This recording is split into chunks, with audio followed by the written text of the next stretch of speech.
just don't let anyone that tell you you can't be anything. I would just say, you know, you can 100% do whatever you want in life.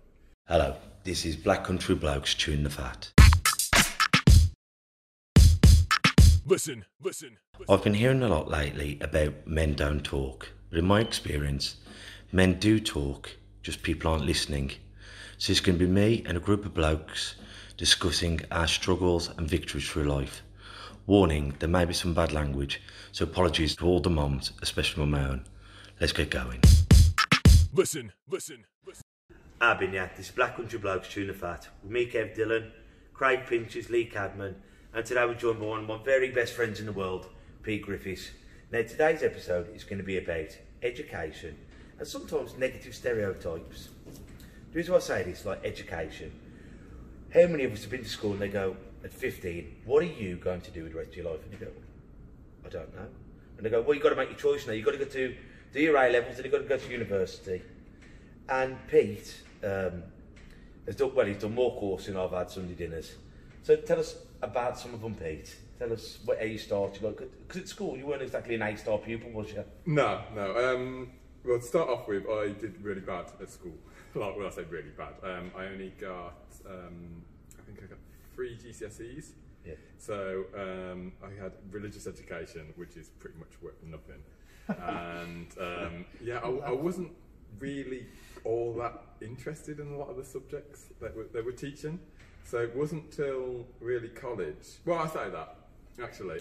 In year 10 at secondary school, I was lucky enough that I had on my work experience. I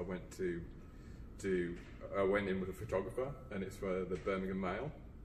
And I was lucky because it gave me an insight into how photographers work, the things that they're covering. And I remember it being really fast-paced and exciting. And obviously this was back in the days where photojournalism was like, you know, people taking pictures for newspapers was like a massive thing. Rather than nowadays, everyone's got a phone. Everyone's a photographer. Yeah, everyone's a paparazzi. Exactly. So they would actually send these photographers out on jobs where I got to take photos, well, got to shadow him taking photos of Edgbaston tennis, and it was like Anna Kovic and Martina Hingis, who were like big tennis players back then. And then I really remember there was a guy coming out of a court, and he had been convicted for kiddie fiddling and touching kids in the back of a cinema or something like that. It was horrendous. But he came out of the court with his jacket over his head, and it was like something out of a movie. All his family were pushing people away, the photographer was getting in between, and he was taking photos, and I thought, oh, this is really exciting. Yeah. So, you know, I could do this for life. I would actually be interested in this. So yeah, I mean, that kind of made me want to be a photographer, and, you know, wanted to pursue that sort of route. So even though I wasn't that interested in school, I knew that there was going to be like different avenues and different things that I could go down in order for me to be able to, you know, one, express myself creatively, and two, do something that I actually half enjoyed. So then when I left school, I went into, stupidly, I went and did IT at Adhering College, which I hated. I only completed a year with a GMPQ, and I was like, no. I could only get onto an intermediate GMPQ, so I did that, and it didn't really lead me into anywhere. So then I dropped out of that, thought I'd pursue the photography route. That's when I went to Stereotypes College and met with you again, and did media studies, because I figured it would be a better way to get into photography. And I also did an NCFE in music technology. And that's another one of your great passions, isn't it, music? We'll go into that in a bit. Yeah. So yeah, I mean, so that gave me, again, like insight into like the sort of things that I could do with life. And I guess these were the sort of things I didn't realise at school that I could do. I just thought, oh, that's a hobby. You know, it's music sort of thing that people do just for fun.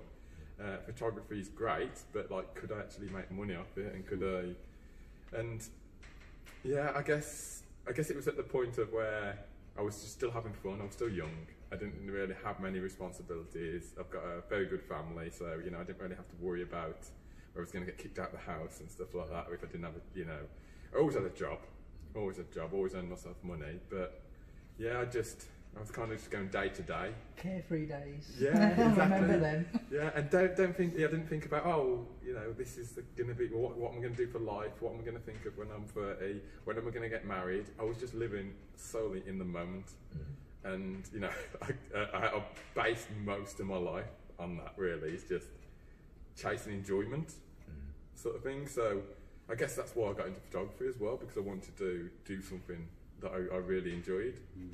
But then I did media studies. Then I did an access to media as well, so that I could build up a portfolio and then go to university.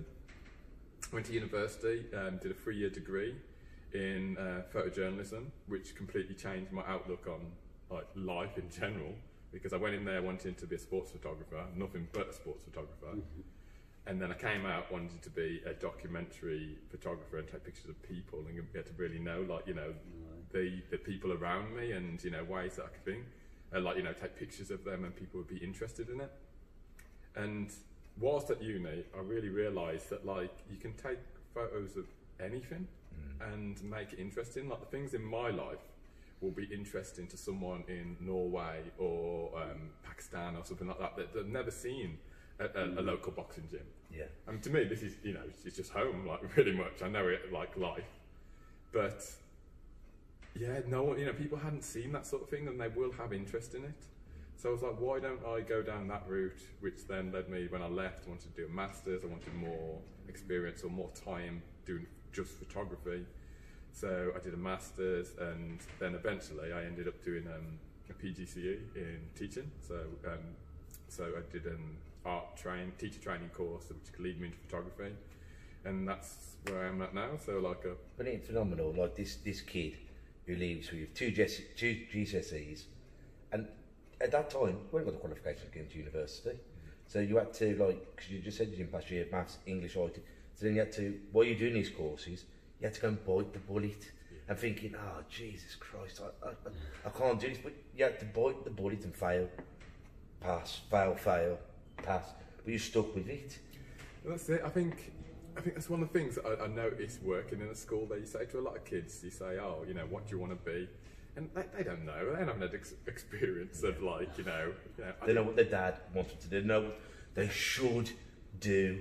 Yeah. What's creditable to do. That's preconditioning, and we've all been subject to it. I mean, my dad always wanted me to go and learn a trade, me and my brothers, and it's the one thing we never did. I wanted a job, and I wanted to get my car, and I did all that, before I turned 18, so I achieved my goals. I achieved my goals. Only looking back now, being 31, I think I should have probably had a few more wider goals. But I achieved them, and like you say, you're told that you need to do this, you need to learn a trade, you need to do that. It depends on how you feel yourself. I mean, you're never ever listen to your parents. I never did. But the thing is, advice is great when it's positive. Yeah. I'm going to warn you about what can go wrong. I'm warning you, but I'm not going to put you off your dream because you might fail. Yeah. Failure's all right. And, I also have an opinion's like an arsehole, we've all got one. And what he's saying is, what I think, and you go, yeah, Dad, I trust you, because I love you, and I know you're after me. And he's thinking, that was your life. Yeah. If I want to go and be a window cleaner, if I want to go and be the next big music producer, let me have a go at it. I mean, it's been done, so if they say it can't be done, it's been done. Yeah, and it's repeatedly being done daily. I think that's one of the things I noticed, growing older as well. You notice that people that are successful, they don't make excuses. No. And I remember reading a thing about Cristiano Ronaldo, and I know we're more into boxing, but we all know Cristiano Ronaldo. Yeah. Even I know him. Yeah. Amazing footballer, amazing. But when he was at Man United, when he was a young lad, he used to stay 2 hours after training, after everyone else, and just take pot shots at a goal, go and fetch all his own balls and everything. So he'd be there taking free kicks at the thing, working harder than anyone else. Now we all see the finished product of this. Yeah. And the guy that's he's releasing his diets and everything like that. People want to know how he stayed on top for so long. But I guarantee Cristiano Ronaldo never thought, oh, I can't be a decent footballer. Well, he probably did.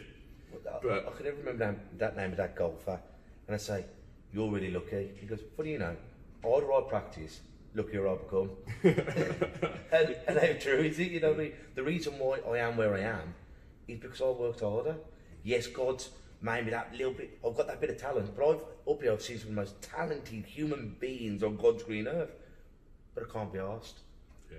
Like you say, it's those that come, you know, in the time frame of the training session and give it the raw, and then there's those that give it the raw and then some. Yeah. And like you say, he did that, and a lot of did David Beckham used to do that? I mean, I'm not into football, but did David Beckham used to do that also?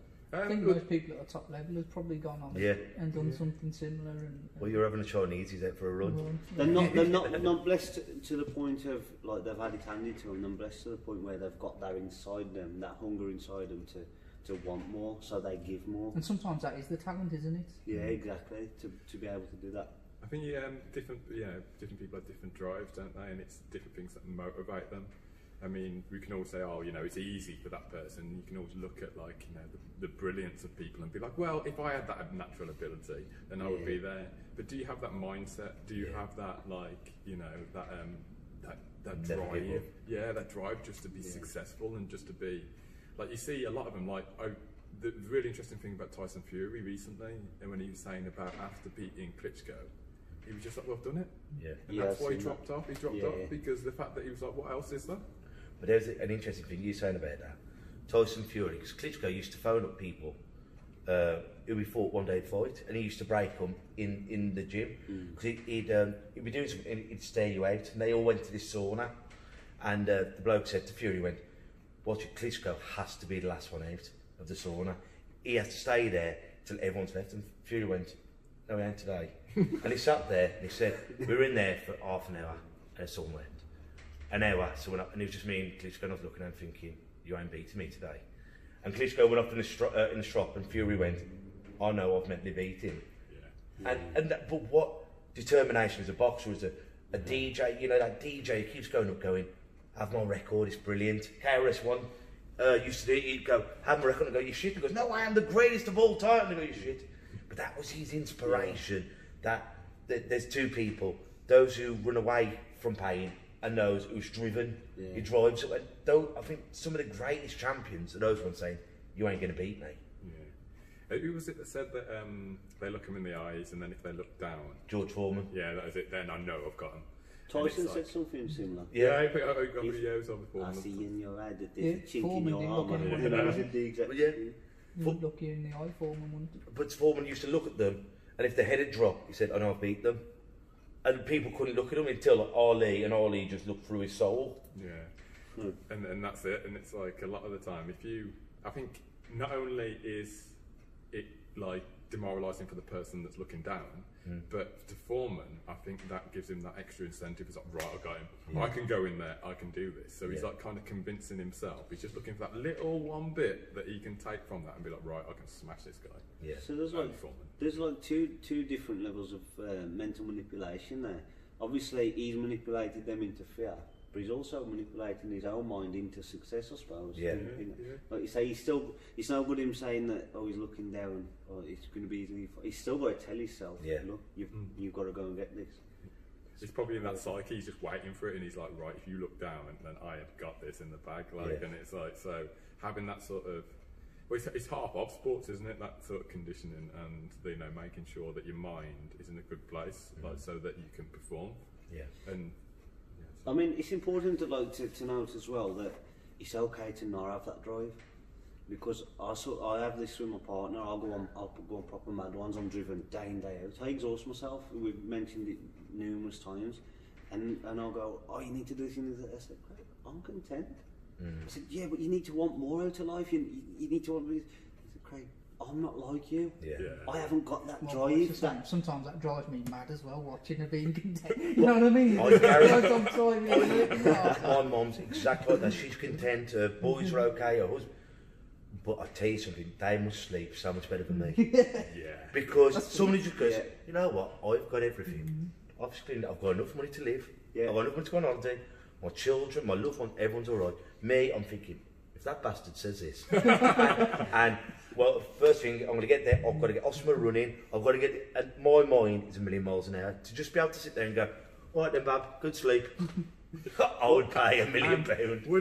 I would always say, I'm exactly the same as you. My mind goes like a million miles. I always feel like I have to do things. But at the end of the day, would I ever say that I would like to be more like that other person, chilled and then just content? Yes. Would they say that they would like to be more of a stress head and then worried about everything? They go, and that's the thing. You've got to we must enjoy. We're suckers for pain. We must enjoy it because I mean, we see someone. We was talking to someone last night who's a world champion powerlifter. Pat Reeves, her name is a dietitian, and we speak to her, and she was on about you're not a machine. You need to rest. You know, but we must just enjoy the pain.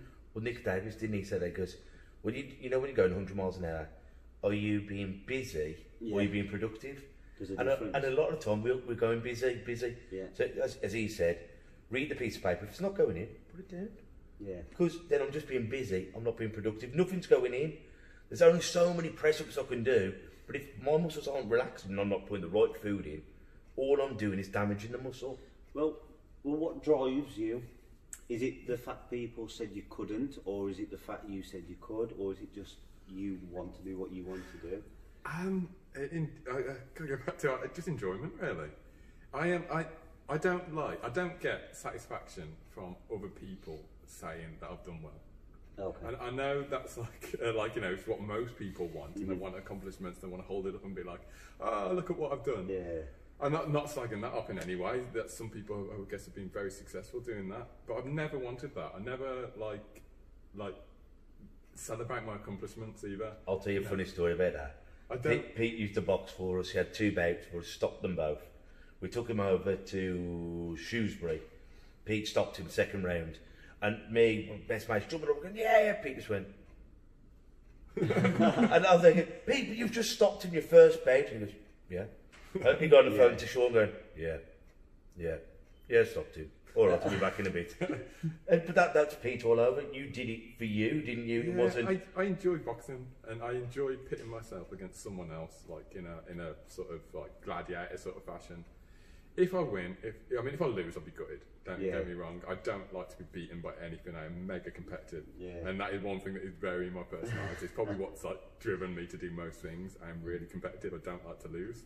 But that doesn't mean that I want to be like, I want to laud my accomplishments over anyone. I don't like to gloat, and I don't like people that do that.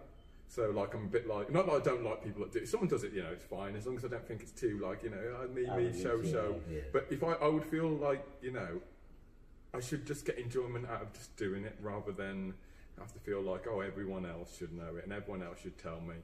It's like, I know that I'm a fairly competent or decent photographer, and I know I've done it a long time, but it doesn't really matter to me if I get into newspapers or make millions off it. I do it because I love seeing still photographs. Yeah. And I can take this back to something that you said like years and years ago. And I remember you said to me, like, we were talking about video and photography, and you were like, oh, I love the still image because of the fact with video, you could look at an event and you'd be like, oh, that, you see exactly how it happened. So there's no like real nostalgia. There's nothing about it that like, your memory.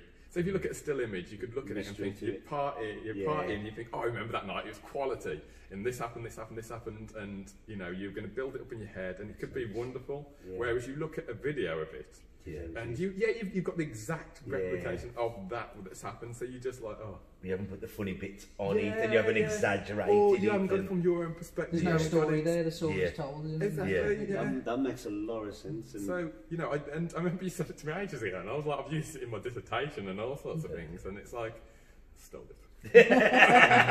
Plagiarism. But like, I thought it was like, it was a brilliantly accurate statement. Like, as in, like, I do love that. I love that the way it gets your memory going. And you're like, oh, this event was, amazing, and I do love to, I just love to like, show my own imagery in a way. I like for people to see it, but in a term of like, who is that? What's their story? Tell me about that person rather than you are fantastic. I remember you telling me about a book. It's like the runner-ups, because we always focus on the gold medalist, but the person who's got the silver medal, who's just come short. Sandy Marr, I think her name is something. She's brilliant. it is just second. It's called second place, and yeah, it's like wrestlers and arm wrestling champions and competitive eating and all this, and it's like loads of different sports. But you can see it in their face; they're happy because they've come second. You know, they've worked up to that point, but then at the same time, there's a little bit of like they're gutted, and you can read so much into that. Someone just says second place. This is all people that have come second, and then put an image in front of you. You're going to really read into that, and you're going to be like, oh, this person thinks this or they think that.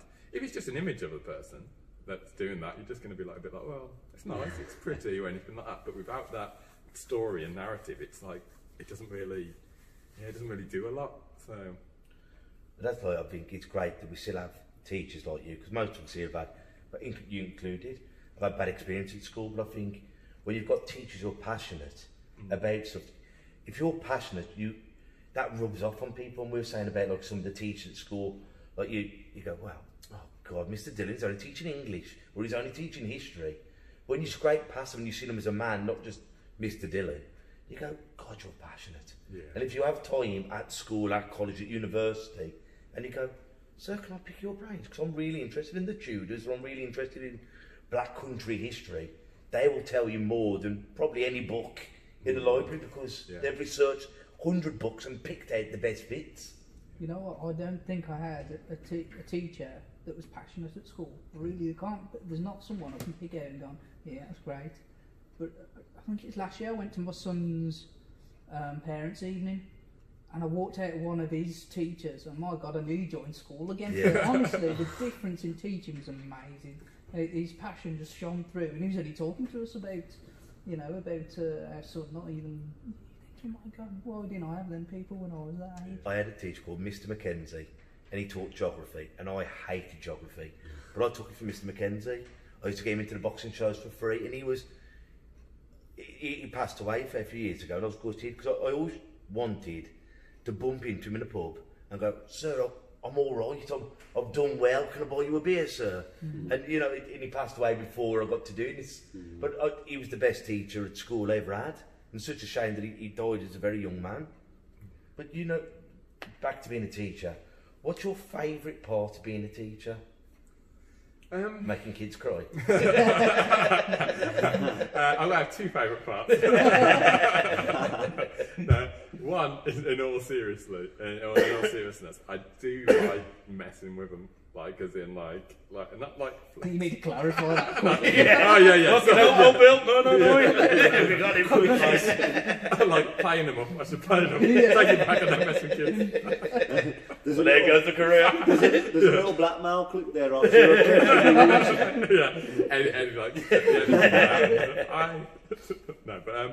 I like to play them up a little bit. Like, as in, like, I like to have a laugh and a joke with them, and like you think like kids are really like joyful at times, and they'll come up with the most weird and wacky things that you never get like an adult saying, and they've got no filter. Especially year 7, they come in, they're all like, full of hopes and everything like that.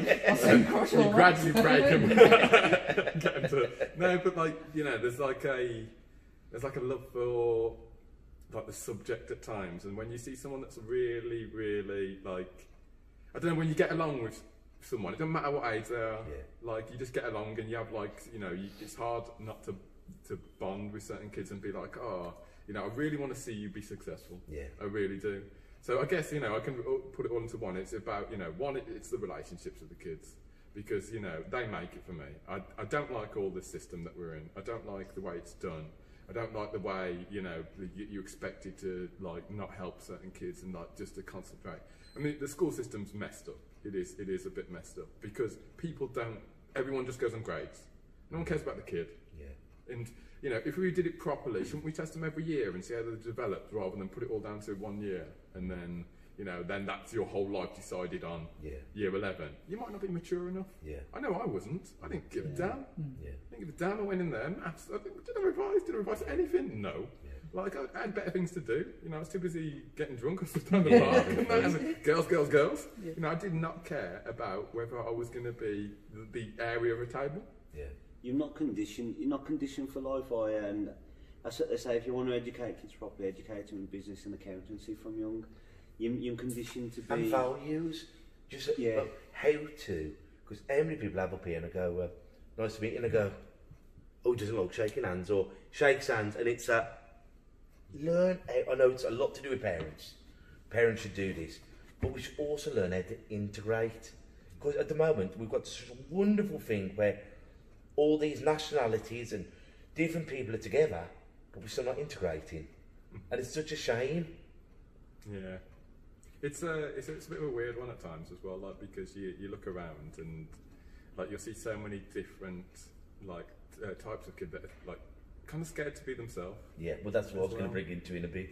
You know, they are, you know, they're really like insecure, and you know, they're just, everyone else dictates, and I was the same in a way. Like, you know, I wouldn't have just been open and, you know, the way I am now. Like, but at the same time, I've started to notice the way there's a hierarchy. Yeah. And there's dominant kids, and there's other kids that are the victim. And I hate to say that, like, you know what I mean? Because some of them are lovely, they're lovely people and that, but they are the victim. And they're probably going to go through life as the victim. And no matter where they go, other people are going to be, you know, taking advantage, you know what I mean, looking to, like, get one over on this person, or, you know, rip them off or something. But, you know, you can't save them all. And I think in teaching, you have to, like, you know, sometimes I get very protective over certain kids. Well, I was going to say, that's one thing you said about being a teacher. It's so good now, because you can say the things that you might not have had the courage or the status to do as a 15-year-old Pete. Oh, definitely. Like, you know, you notice certain things, and I would have just been, you know, an observer of, like, you know, bullying and, you know, certain things. Now, you know, they know. If I'm walking down the corridor and they're up to something, especially if it's to do with another kid, they can pretty much, can't say what they want to me, but I'll take it on the chin. Yeah. You know what I mean? They can have a go. They can, you know, things like that. I'll say to them, like, you know, not that I don't mind, but they won't get us in much trouble. I won't chase it up like I will if they do something to another kid. Yeah. And if they're being cruel or anything like that, I don't care what the excuse is. I don't want to hear them trying to justify it. But I will be, you know, I get to the point of where I'll keep them behind, and I'm like, you know, I like you as a person, but I'm really disappointed. Yeah. You know, I'm really, really disappointed. I mean, it's one of them where, you know, as a kid, like, you can have fun. I mean, I was bullied through primary school. Secondary school, I sort of took a stance where I wasn't going to get bullied, and I wasn't so much a bully. I wasn't a tough guy, but I carried myself a bit different. Yeah. Cowardly inside still, but still thinking, nah, yeah, picking on me through the next 5 years. Yeah. And I remember, like, when I started, because I mixed with, like, all sorts, like the top dogs and you know, the geeky ones or whatever. I'd talk to everyone, but there was a particular couple, especially one, and I used to like walk in, and I'd jab him in the arm to the point he'd cry, and I thought, I'm only having a laugh. And then, I mean, I'm 31 now, and I think about it, and I think, you dickhead. Yeah. I literally do, because it was a joke to me. I don't think, you know, especially at a young age, you don't really develop empathy the way you do as an adult. You don't really put yourself in that person's situation and think, oh, you know, what does that feel like to that? Maybe he doesn't like being jabbed in the arm, or maybe, you know what I mean? You don't really put yourself in that person's position. You just, all you see is the enjoyment. Well, I'm having a laugh. Yeah. And that's not a bad thing or anything like that. But I guess, I mean, I left school with still that sort of mindset. Yeah. And one of the biggest changes in my life was coming up here and seeing your old man. And I never met someone that was tough that showed emotion. Like weakness. I wouldn't say weakness, but like vulnerability. Not even vulnerability. I never felt like he was vulnerable, but like so loving, and so caring, and then so like just I am me. Because you're either one or the other, aren't you? You're either tough or emotional. I always knew tough guys, straight faced. You know, this is me. I'm a man. I don't have to show emotion. I'm like, you know, I'm this rock that's like, you know what I mean? And I don't know whether it's like, you know, like influence from my old man and stuff like that. Because my old man's very like deadpan and like lovely bloke, absolutely lovely bloke. But a man should be a man. He sees it as that. And, you know, I kind of half agree with him in a way. I think the man's more the protector and things like that. And I think that's just genetics. I don't think that, you know, not slagging women off in any way, but men have a certain role and women have a certain role. I'm not saying that jobs or anything. Oh, you're right on the chopping block now.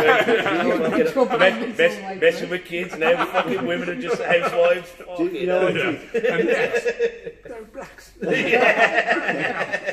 I'm talking for deleted anyway. Do you know what? I'm mixed West, but- I understand what you're saying. You more of the traditional mindset because Yeah, I'm like that. Partner stays at home, raises the children and does the housework, and we go out and earn a crust. I'm kind of like that. The man's a man, the woman's a woman. Now we spoke. Different strokes for different folks. I don't isn't think it? you know, like the men's the breadwinner or anything like that. I just think like the man should be has a role that women can't fulfil. I think women are more caring and more empathetic and more loving than men, and I think that's just genealogy rather than it being like, oh yes, you know, all women have to be like this. They've been raised. It's conditioning. I don't think it is conditioning. I think naturally, you know, the genes are different, and we, you know, men are more dominant. We see it as like, you know, we're puffing our chests up. That's why men are more into sports. It's like, I want to show my dominance against you. Where I don't think women have that as much. On this is going to be a bit of a segue. Something about positive and negative stereotypes. Because like, as kids, like it's about conforming or stereotypes. And we've said this, me and you, say one of the best mates in the world. And like some of the kids will go like, well, sir, you're not very black. And you go, why? Well, you're not speaking yard, you're not. And you go, does that make more black? Like your mum is first generation Jamaican. So, and when they say like, what once, and you go, well, actually, what's that mean? Yeah. And do you actually know about black history? Yeah, well, that's the thing. It's like, because I was like one of the only like mixed race or black kids at a school that was predominantly white. Like, I had a completely different. I wanted to know about black history, and I wanted to like educate myself on it to the point of like, you know, I knew something about it. I was always made to kind of feel black as well. Yeah. So, and I think, you know, this is why I like some of my hang-ups have come from, in all honesty. Like, I have to be different. Yeah. Have you ever noticed this? I'm always the contrarian. I'm always the one that's saying... trainers in the suits. Someone the other day said to me, they were like, oh, you look like you've got the blue wraps on the hospitals. I was like, oh, that's different, that is, mate, that's different. No, but I do, I like to be different. I don't like to be the same. I feel like, you know, from a young age, I've always been the person that, you know, well, I felt I was different to everyone else, so that's kind of made me think. It was pointed out more, wasn't it? Yeah. 6'6", only black kid in that year or two. Exactly. You know, in your school. But the other one was my missus, wasn't it? But yeah, you got friends with both of them. How dare they call me a racist? It's just you white bastards and only. Just to find more kids. But like, no, it's so yeah, I had that conditioning. But now kids will say to you and try and like, you know, I always challenge them on this, because kids that don't really know, and they're kind of insecure about it themselves because they're in a predominantly white environment, the same way I was. But like, there's a lot more black kids and there's a lot more Asian kids and stuff like that when I was at school. But they will challenge me on terms of like, you know, oh, because you're educated, that you're not very black. And, you know, they'll be like, oh, you know, sir, you can't say that. And because, like, I remember I referred to myself as Jamaican once. And they were like, oh, you're not, And I was like, well, you know, I've been raised by a Jamaican woman. I've always been taken to, like, black places, and half my family's black. And, you know, I always felt that I fit in with that. But I was born and raised in Dudley. Yeah. So I'm not going to pretend and go up and go, yo, wagwan. You know what I mean? Because that's not me. And I'm terrible at Jamaican accents. You sounded Welsh. But like, yeah, so I was just, you know, I want to do fully just be me, which I want to try and instill in the kids and say to them that you don't need to be this negative stereotype of black people who are criminals or you know, refer to women as bitches, or, you know, things like that. I was like, you know, you can be black and yourself. Yeah. No, you don't have to adhere to stereotypes at all. And the kids don't really realise it, and they come to me and they'll be like, oh yeah, but yeah, you don't know, because, you know, it's like, well, you're a teacher. Yeah. Yeah. And that's the way they see you. They just see you as this guy that's just trying to pass on like information to them in a forced manner, rather than it being like, oh, I'm a person. Why don't you take advantage of the fact that I have 20 years on you? Yeah. It's quite different as well that you went out there to be different, because most kids try and fit in with what's around. And that's right, because I only listen to rock and roll, so I can't listen to any dance. I can't listen to any. And we were saying this about that program, Dr. Dre. What was it? Defiant Ones. Defiant Ones. And there's Dr. Dre from NWA, great hip hop, and he's listening to Nirvana. If you'd have told that, His favourite rock band, he said, actually. if you said that to a 14, 15-year-old Kev, I'd have gone, no way. Yeah. But then when you start talking like we all love hip hop here, it's like, well, Rakim, one of the greatest MCs of all time, he was brought up in a jazz environment, and he changed the face of hip hop because he was brought up in a jazz environment. Tupac was private school. Private schooled, Dancer. dancer. He's in Backup dance. Parents Don't Understand. Will Smith, he's one of the backup dancers. In fact, he started his career with Digital Underground, didn't he? Digital As Underground. their, as their dancer. The hype guy. He was a very soft-spoken individual, a very polite, very well-educated guy on political stances and of the poetic nature as well. You know, like Shakespeare and stuff like that. And then it was only, what was it after he went to Raisins in the Sun, I think it was his play he did, and that's what he was an actor before he was a rapper. But that's whatever you're into now, be you a kid or whatever, it's okay. Yes, I love hip hop, but I also love Tracy Chapman. I also love Black Sabbath. I love music. Boys. Yeah, Venga Boys, you know, it's one of my all-time favourites, getting on stage. Do you know, like my listening, I use Amazon Music, and depending on what mood I'm in, I'll put Sam Cooke on, or Yeah. I'll put Oasis on, or I'll put Nirvana on, or put Yeah. Otis Redding on, or Percy Sledge.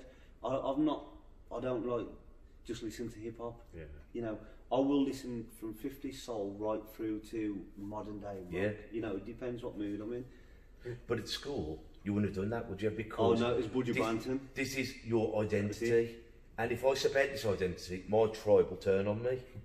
Whereas I was probably the opposite, like where my tribe, both tribes turned on me, but always like willing to like. He's like, the tribe's getting too close to me. Turn it up. That done the trick. No, but I literally, like I said to you, I always like copying because I was obsessed, always have been obsessed with music, and I'd just always be on to my mum every Christmas and everything like, I want CDs, I want tapes, I want, you know, I want a little CD player and stuff like that. So, you know, I had more, like, I'd say as many CDs or different CDs to most people. So I used to, like, you know, be burning copies of Notorious B.I.G. as well as Nirvana.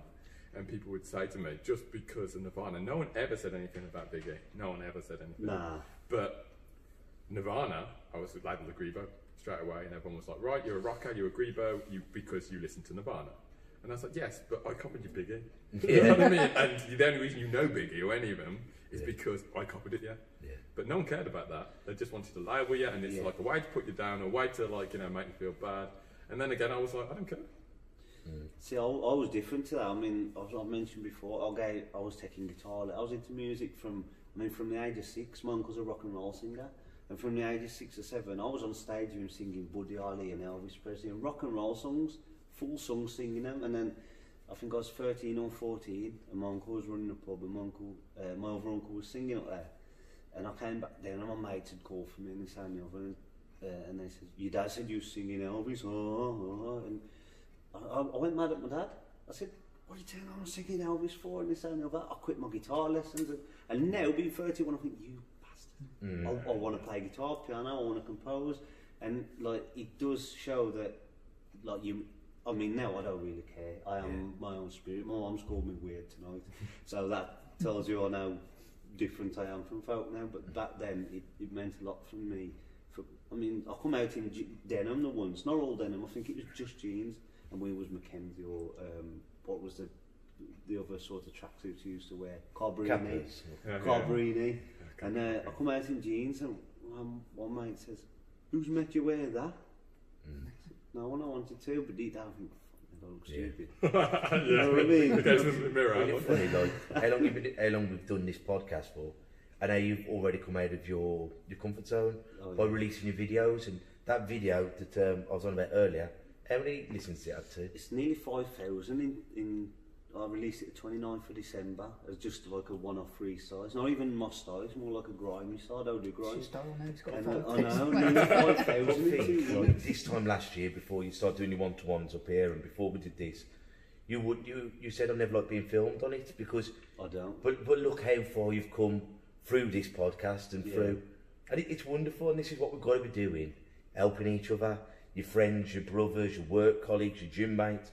Is instead of going, "You prick," go on, son, have a go. And I like it or I share it. Let's help each other instead of holding each other back. let's hold each other up in life. I think that's important. I mean, you say you're into music now. Do you perform? Do you write? Do you? Not really. I mean, I make my own beats and stuff. I've always like done like music production. I had Cubase when I was at uni and stuff, and before I did NCFE, and then after that got Cubase, and always got into music production. I mean, I love it, but like because photography is always so long and time consuming, like it always took a bit of a backseat. So you know, I still, you know, I'll gladly, like I play my harmonica all the time in front of the kids. I hate it. Like, to the point of like, you know, like, I'll put blues on. I'll put some blues on and I'll just hammer it out and just jam. And they're like, you know, as long as you're having a good time. no, but some of them will get a guitar. This school ain't bad enough. They only school they're playing for a substitute. But like, yeah, I mean, I'll gladly play in front of everyone. I'm not really shy in that respect. But like, I would only want to do it once I'm good enough. Like, so I feel like now, I think because I've listened to music that long and I've got like such a high standard of what like I like listening to. I really want. It's like I make all my music on like an old school sampler. Yeah. So like you actually just sampling into it and then just playing everything out. It's all hardware. So yeah, it's like to me like I'd much rather learn to play the piano and like learn to play something, learn melodies, learn the intricacies of music before I really put something down. Yeah. And I want to, you know, I want to be able to just put that on and then just be able to solo over the top of it and understand music. The theory. Like, I don't like to put something out there if it's going to be crap. I mean, I don't really care about whether people think, your own but standards. yeah, to my own standards are quite high. I like things that are good, and if I don't think it's good, then I don't really see the point in me putting it out there in order to. You want killers, not fillers. Yeah. There is another one though. Are you ever going to pass your standards? Because exactly. I have that, and my friend has that, and what have you got to gauge it from other than your own critique? And it's hard to critique a blank canvas, eh? Exactly. You've got to get it out there. And my friend said to me the other day, he's like, you know, just get music finished and then get it out there. And I do that a lot with photography now. I don't spend like 2 days editing like the way I used to. Day off. You know, yeah. Day 3/4. I'll sleep then. No, but like, I like to actually, you know, I mean, it's I know when it's of a good standard, and I compare it to other people's work and stuff, and I think, yeah, actually, you know, this is of a good standard. I can put it out there. I can be proud of it, and you know, like actually just get the music out. Well, not music. I mean, to get the photos out there. So I'm getting accustomed with that. But yeah, I think because that was the part that was missing with my music, is just being able to play an instrument properly. I used to play guitar quite a lot, but I haven't got a guitar anymore, so I can't use that. And if I learn to play piano, then I can sample any instrument into it and then just play it out. So yeah, I mean, I think I've made a conscious decision over like the last few months to like really go for it with my photography. Learn piano. You know, I play my piano every night. I play like half an hour to an hour at least. But like I really want to have a go at it. So you know, I love photography, and I've got so many different things I can take pictures of, and that are good and that are interesting. I mean, I've got like 12 years of photos from up the boxing gym up here, and because you know, and you've been doing it that long, I was slim. But like, you know, I've got the 12 years of photos, and it's like, you know, why not put that together in a project and thing? I've got like the you know, how the club's changed. I've got like the way the coaches have changed, and you know, I've got everything covered, and like, you know, the likes of like Gaz and stuff that are going to come back, and you can get photos of them. You know, a young man boxing or an older guy boxing. You know, it's going to be really interesting. So why not pursue those sort of things? Passion. And then, do all the things that I love. And you know, I am going to at some point. I am going to, and I still, you know, at least on Saturday, I always get my MPC, you know, up and running, and I have a play around it, and I sample in a song and then mess about with it just to do stuff. But every day I'm piano now. And then as soon as I'm at the stage of where I'm good enough, then every day I'm going to try and be on my MPC. See, that's sensible though, because it's easy to fall into the trap. I mean, I feel I have to do it when I'm watching, because I research a lot of marketing to do my music and that, and you fall into your content, you've got to put content out, got to put it out, even just little snippets. And even like that, me playing that little keyboard, I'm far from a pianist, but it just shows you messing around, but people like it for a split second. Because they feel like they're on the journey with you then, don't they? Exactly, Brie. It's like, I'm of the nature like you, where I want it to be perfect, But then the marketing people are telling me that you've got to put content out, loads of it, no matter what it is.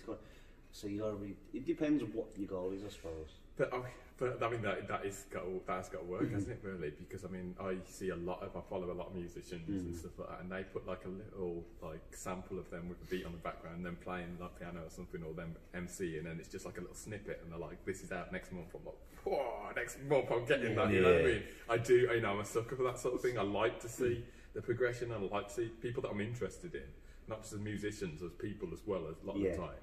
So like, you know, I do want to see things like that. I want to see the intricacies of low life. You know, I think that's one of the mistakes I make in my photography at the moment is that I'll get it all done and then I'll put it all out at once. I don't. Little segments each time. And that's what I'm gonna. You know, that's what I've learnt, and especially I bit the bullet. I've gone onto Instagram and stuff like that. Like, I never liked it because I thought it was all filters and things like that. But then every person I've worked with in photography recently has gone, "Oh, what's your Instagram?" I'm like, the new thing, isn't it? And that's the thing. You've got to. I mean, we hate it. There's like say, there's 3 of us within our label, and not one of us. We hate social media. We're not. Yeah, look at me. We hate that kind of contrived vanity journey. We do, but you've got to evolve. I mean, even Eminem. Going back to rap, noticed him last year. He started putting more selfies out, and that was half-face selfies, which told me that he was very uncomfortable with doing the selfie. But you've got to, because it's relevance. On about this, is there anywhere that people can find you? Because we have to finish in a bit. Is there anywhere that people can look at your work? Well, yeah, I've got my Instagram, which is Pedro_Griff, and I've also got my website, which is petergriffisphotography.com, but that's currently under development because I want to get everything in a good place before I actually put it on there, so that's not working yet. But my Instagram, Pedro_Griff. So we'll get all that, and they'll be in the show notes or whatever it's called.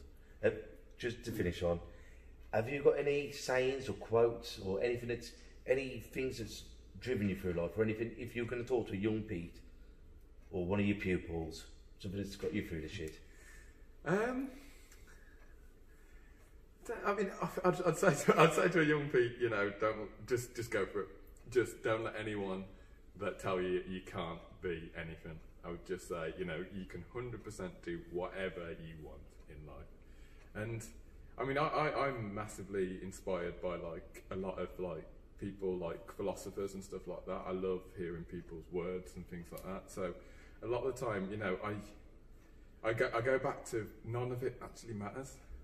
Like, I know that sounds like, you know, like a bit of a contradiction, but none of it does matter. So why not give it your all? You know, if it doesn't matter and it's all going to turn to dust anyway, then why not just, you know, enjoy it and then live it?